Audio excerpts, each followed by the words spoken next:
Nous allons parler des règles de fabrication des couleurs afin de mieux comprendre comment celles-ci sont justement composées. Il y a les couleurs primaires, les couleurs secondaires et les couleurs tertiaires. Les couleurs primaires, le rouge, le jaune et le bleu, sont pures. Elles ne peuvent pas s'obtenir par mélange. C'est à partir de celles-ci que tout le reste va se créer. Les couleurs secondaires, justement, sont un mélange des couleurs primaires. Par exemple, le violet est un mélange du bleu et du rouge, le vert un mélange du bleu et du jaune, et l'orange un mélange du rouge et du jaune.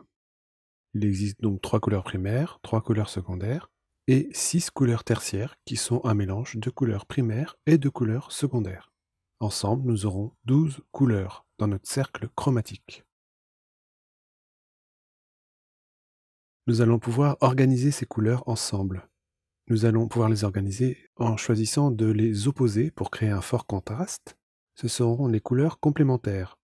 Situées à l'opposé du cercle chromatique, le bleu et le orange, ou le rouge et le vert par exemple, vont nous permettre de jouer et de renforcer la différence entre deux objets, deux textes, deux dessins. Au contraire, on pourrait jouer sur des couleurs par analogie. Ici, un violet au milieu, un violet plus rouge à gauche et plus bleu à droite.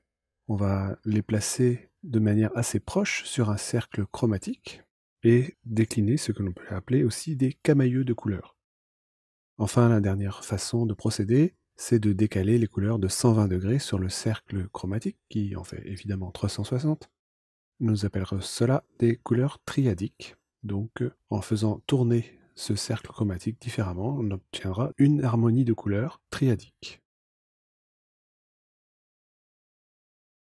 Regardons un petit peu maintenant comment sont composées ces 12 couleurs de base du cercle chromatique, composées donc des 3 primaires, 3 secondaires et des 6 tertiaires.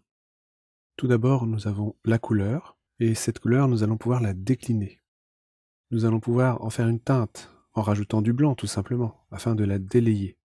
Nous pourrons aussi jouer sur la saturation, qui consiste à enlever la couleur pour ne laisser que le gris, ou bien jouer sur les ombres, et rajouter du noir dans cette couleur. Il ne faudra pas abuser ni de l'ajout de blanc ni de l'ajout de noir, car nous allons perdre complètement la couleur. Il en va de même pour la saturation. Nous avons donc vu dans cette séquence comment classer les couleurs, primaires, secondaires, tertiaires. Nous allons voir dans les vidéos suivantes comment fabriquer ces couleurs à l'aide des outils disponibles.